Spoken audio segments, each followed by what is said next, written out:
Hi, I'm Carrie Cobb, joined by Sarah Moore and Allie Mace. Thanks for joining us today to talk about the future of energy efficiency.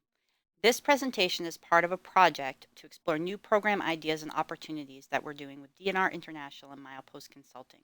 So our objectives for today are, first, for utilities to understand the context and process of this project. Second, to know what to expect on the questionnaire that we'll be sending out June 24th for utility feedback. And third, to understand the concepts in the questionnaire because we want to make sure that we're all speaking a common language. So let's start with an overview. Utility feedback has been consistent that the process works best when BPA and utilities bake the cake of new programs and energy efficiency together. So looking at this diagram, we can see that there's a lot of steps to get to having a cake. And right now we're at the very preliminary stages. Right now we're simply picking a cake and selecting a recipe. When this project ends, we're going to have a lot more work to do to develop a program and project offerings. And utility input and engagement will continue past this project's final recommendations. So to clarify expectations, this project is foundational planning. We're starting early in the process, and we really want to make sure that we're headed in the right direction. So we're looking at questions like what program models provide opportunity, what type of infrastructure offerings and non-traditional program support should we explore? We also want to get input on questions of what programs, models, and measures have most value for utilities. That said, this project will not be deciding the next BPA programs. There's a lot of steps further in the process before we can select a program. And it also will not be the end of utility engagement. So what have we done in this project to date? We have interviewed regional and national energy efficiency experts. We've asked them about what energy efficiency will look like in 5 years. We've asked them about new opportunities. We've asked them to, think completely outside of the box and come up with great ideas for where we can head towards as a region. We've also undertaken an extensive literature review. So we've looked up and down for program ideas, pilot ideas, what's been working, what hasn't been working, to incorporate that into our learning. And we also held the utility brainstorming. This utility brainstorming took public utilities from all around the region, brought us together, where we had a session where we looked at, what should the future of energy efficiency look like, what are new program ideas, and what types of things do utilities most value. In this process, tons of ideas have been generated. We've had program ideas, new opportunities, a lot of challenges and barriers and things that are holding us back. We've had a lot of great input on policy and input on where we need to do further research, where we should be looking at pilots. Now, with all these ideas coming in, next question is, well, what are we going to do with all these ideas? With all these awesome ideas, they all belong sort of in different places. So what we're doing right now is we're bucketing the different ideas that we've gotten through the interviews, through the brainstorming session, and we're putting them into these different contexts. So we're looking at policy, which will be funneled to BPA management, emerging technology, which will be brought to our E32 and engineering and programs groups, a lot of input on demand response, which is going to be fed to our smart grid group and BPA management. And then we have a lot of program input. And some of that input we're asking more detailed questions about in this questionnaire that's about to go out. And some of it we're going to be integrating into programs. The purpose of the utility questionnaire is to rank and prioritize different models and program opportunities identified in the research. So really what we want to look at is what the utility priorities and needs for program infrastructure support are, and what are those priorities and needs compared to other priorities and needs. The questionnaire is only 20 minutes, and so it's very tightly scoped. There were a lot of ideas generated that we wanted to ask about, but to be respectful to everyone's time, we've limited it down to the most essential questions that we felt we needed to get wide feedback about. Now, when we look at the future of energy efficiency, opportunities abound. We don't have to do business the same way that we have. We can definitely go outside of the box. We can think of new ways of getting to the future. And part of that could be how BPA provides support. So we can offer niche offerings, or we can offer large third-party support, but those can look very different from what they've looked like in the past. We can have new models, new ways of reaching the customer. These are completely open for exploration. And an offering can seem very consistent with what we've done in the past, but the elements of that offering, such as the measures, the way it's offered, the target audiences, how we collaborate with other groups to deliver it, can really make these programs look a lot different than what we have done. So when you're doing the questionnaire, keep in mind that you can, completely go outside the box when you're thinking about it. And now I'm going to pass it over to Sarah to talk about some definitions and then some residential delivery models. Thanks, Carrie. Hi, this is Sarah Moore, Residential Sector Lead. So we thought it was useful to just do a quick overview of some of the definitions that you're going to see in the questionnaire as you think through some of these different program opportunities.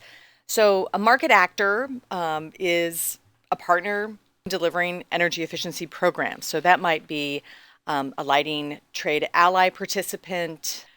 In delivery models, what we're conceiving here are different methods for delivering a measure. So that might be direct install, an upstream or midstream program design, different ways of getting an energy efficiency measure to the end user. When we speak of audience, we're speaking of the end users who are targeted by your program in order to provide them with energy efficiency measures. So, for instance, it might be a commercial building facilities manager. It might be a landlord. It might be a residential consumer.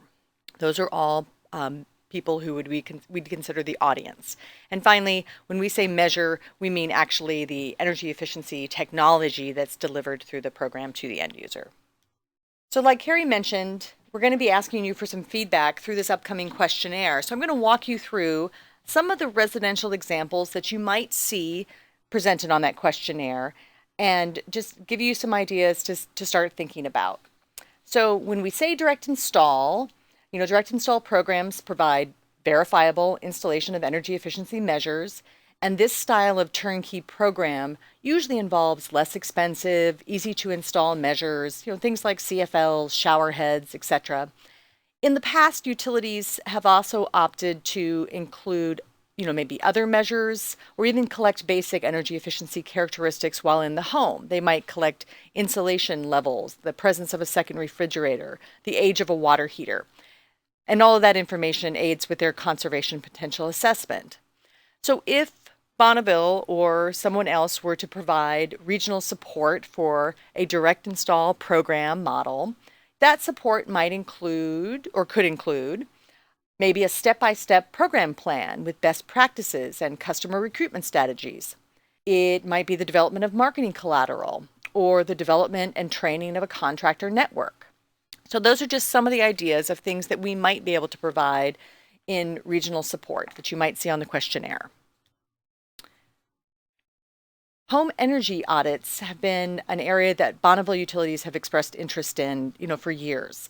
Current research indicates that both online and in-home audits can be a really effective program tool for guiding homeowners to a decision.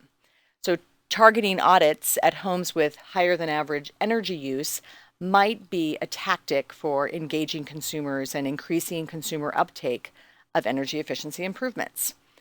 So program support for this type of model might be centralized contract for an online audit tool that any utility could access.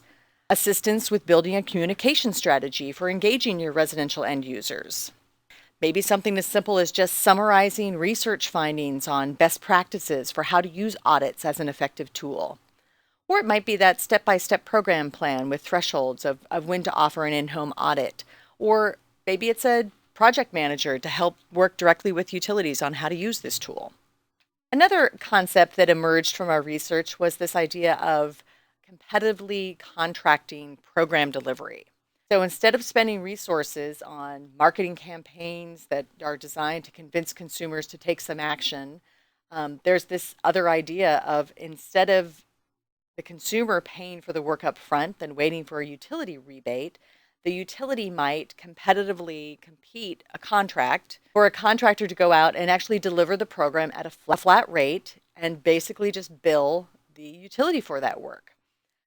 So again, if this is something that looks like a compelling opportunity or something that utilities would like to explore, Bonneville could do the development of, what this program structure would actually look like.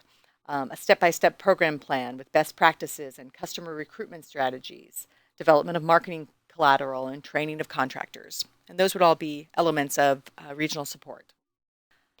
Another idea that both emerged from the research and has also come up through interviews across the region has been this idea of a third-party rebate processor. So rebates have been this mainstay in residential rebate programs for years. But as baselines rise and rebate levels falls, utilities find that they're spending almost as much money to process a rebate as its face value. So it's possible that by joining together under some kind of a centralized rebate processor, processing contract, utilities might significantly reduce processing costs, and that might allow rebate programs to still be viable in the region or to morph into other opportunities in the future. So program support might be for us to compete a regional contract for online rebate processing, something that any utility could buy in through a reduced fee arrangement. It might be customized web portals so that you'd be able to access that opportunity. And again, the development of marketing collateral, whether Bonneville-led or utility-led, project management, providing monthly program updates, and, a variety of options for field services, either provided centrally or provided by the utility. Those are all available opportunities. In behavior, we've certainly been doing some interesting pilot testing, but there are definitely, additional resources that we could bring to bear to assist utilities in the development of behavior-based energy efficiency programs. It might be consolidating research. It might be best practices and tips for utilities. It might be some a mapped out program plan of what are the steps that a small, mid-size, or large utility needs to undertake in order to get prepared to do a behavior-based energy efficiency program. And those are things that doing centrally and regionally might be more cost-effective than many utilities doing them individually. The last program style or program concept I'll talk about is this idea of upstream or midstream, and I'll speak a little bit about some of the residential applications, and then I'll turn it over to Allie so she can talk about some of the commercial possible applications. So for years we've been delivering downstream incentives directly to the consumer, and over the last several years we've really been morphing more into moving farther upstream to impact or disrupt the market at different levels. So when we say downstream energy efficiency, we're really talking about those direct incentives to the consumer.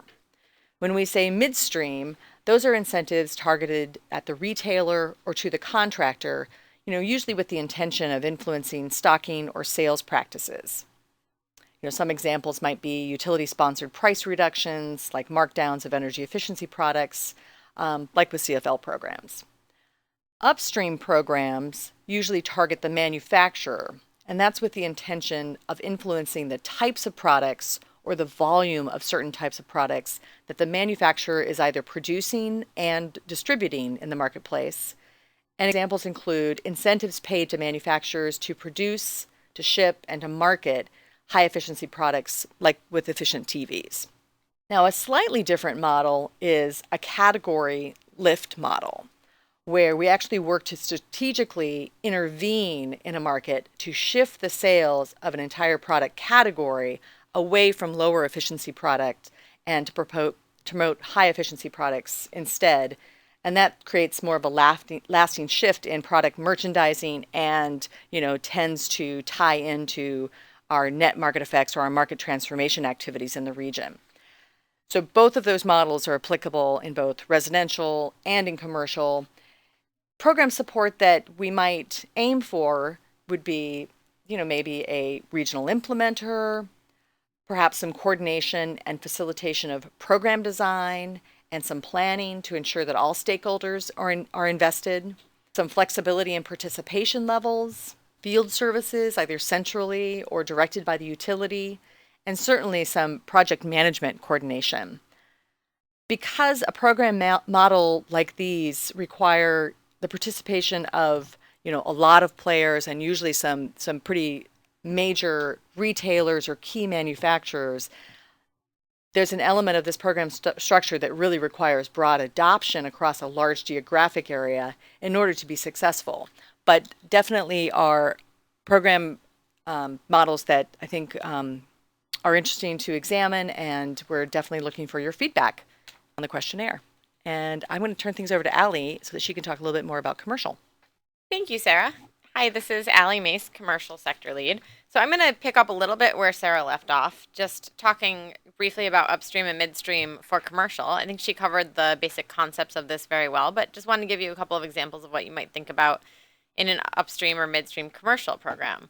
So often in commercial, when we talk about midstream, on the residential side, you may be talking about retailers. On the commercial side, you're often talking about distributors. Upstream still includes the manufacturers.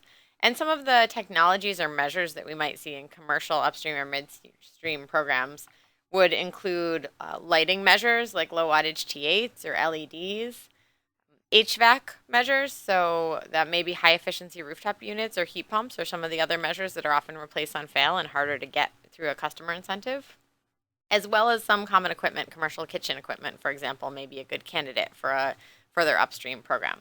But there are a lot of opportunities in this, both in residential and commercial, so we want to make sure you're thinking about both of them when you get the questionnaire.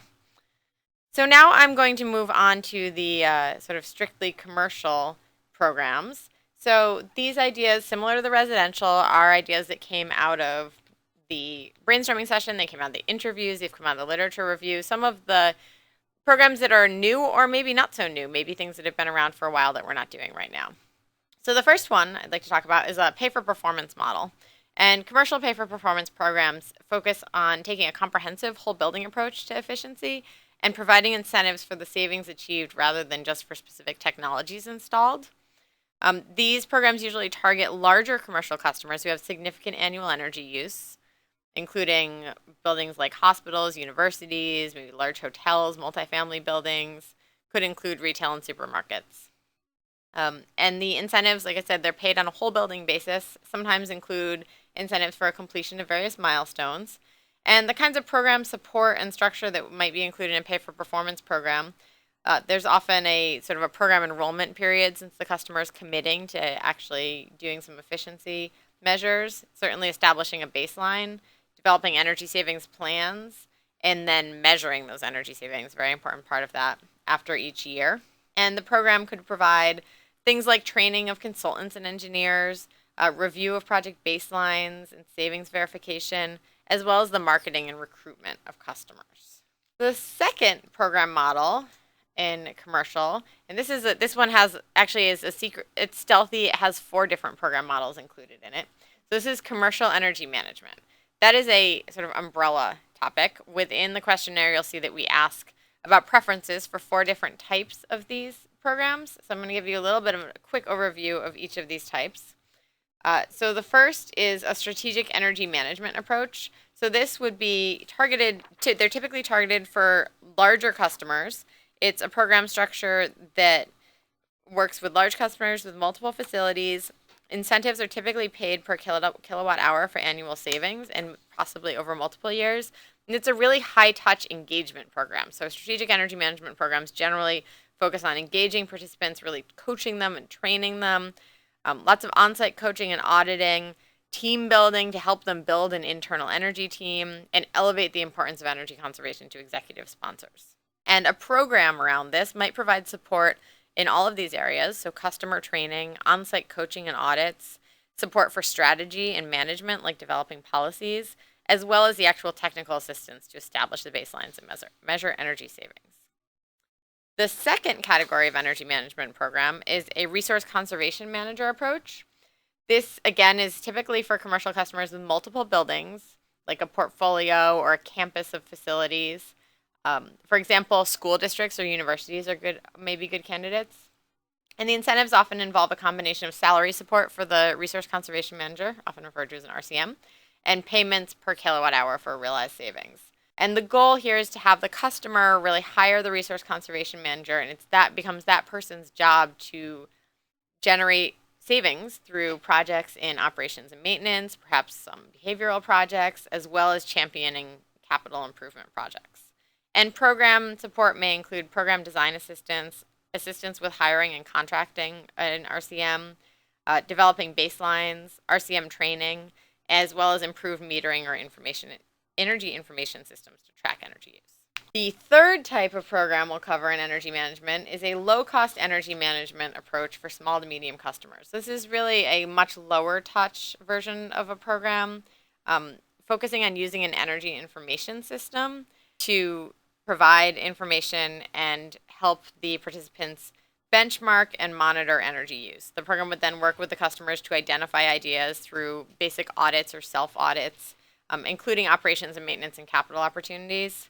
The idea is that this provides a lower cost option for small to medium customers where it's more costly to engage them on the level of a strategic energy management program. And the program support might include screening and selection of eligible energy information systems, support and installation of these, occupant training and education tool, and the provision of those energy savings ideas and audits. Now, finally, the last one in energy management is monitoring-based commissioning for large customers. So this, again, would typically target larger customers, those maybe over 50,000 square feet that have more sophisticated control systems. And the first stage of this monitoring-based commissioning would be an actual commissioning investigation by a commissioning provider to identify energy efficiency opportunities in both operations and maintenance and capital and ensure that the buildings are operated as intended. The provider would then generally develop a plan for measure implementation and work with the building owner to oversee implementation on an ongoing basis and verify energy savings. Now, the monitoring-based piece is that an energy information system would also be used in this case to monitor the persistence and continue to track savings over time. Some of this looks somewhat like the industrial track and tune program for those of you who are familiar with it. That wraps up the energy management programs. Just two more here to cover. The first is small commercial direct install, very similar to the idea to the residential direct install, but commercial direct install programs would provide the turnkey support to find the facility opportunities, arrange for the installation, complete the installation of equipment, and complete all the project paperwork. So really do everything for the customer from identification to completion. And typically these programs would pay a really high portion of the project cost directly to the contractor and leave the building owner just responsible for covering the remainder of the cost to reduce the capital outlay required by the building owner so that they can afford to do more. And these typically target small to medium commercial customers, so that might include schools, small retail, office, restaurant, hotels, or kind of a lot of those other commercial facilities like community buildings or fitness centers, everything else out there. The program structure, the support that might be provided could include providing facility assessments and audits, recruiting customers, developing marketing collateral and deploying it, developing and training the contractor network that actually delivers the program, as well as processing the program paperwork and incentive payments. This would typically be more of a turnkey program. And finally, the ultimate turnkey program, the Energy Smart Commercial, we've dubbed it here because it is modeled on the successful Energy Smart Industrial, and we've definitely heard numerous requests and questions about doing a commercial program similar to the industrial program. And it would offer full program support for all commercial businesses. It would provide field staff to work directly with commercial customers to identify and sell the energy efficiency opportunities, and then shepherd those through to completion and incentive payment. This would include deemed measures, prescriptive measures, calculated and custom projects, and may also encompass energy management approaches. So it's sort of an all of the above approach. The program support that could be provided might include technical support, turnkey rebate processing, like the Energy Smart Grocer program, custom project proposal and completion report assistance, on-the-ground program staff throughout the region, and development of new measures and program opportunities. That wraps up the specific program ideas that you may see in the questionnaire. So look for these in the questionnaire. To wrap up, just the next steps for you, this questionnaire will arrive June 24th, 2013, and will be sent to you by your energy efficiency representative. So look for an email on the 24th from your energy efficiency representative with the link to the questionnaire. And there are two options in terms of response. You can either do one response per utility, And if you have multiple people who you wanted to get opinions, you will be able to view the whole questionnaire from the main landing page in a PDF, so you could view that and get input before responding. Or provide multiple responses by utility. We will be asking you to provide the name of your utility when you respond, so we will be able to weight the multiple responses to account for just one response essentially per utility, so that we aren't overweighting those responses where maybe multiple people responded by utility. But please do take the questionnaire. We really look forward to receiving your input and welcome the opportunity to hear directly from you on your program preferences and priorities. Thank you.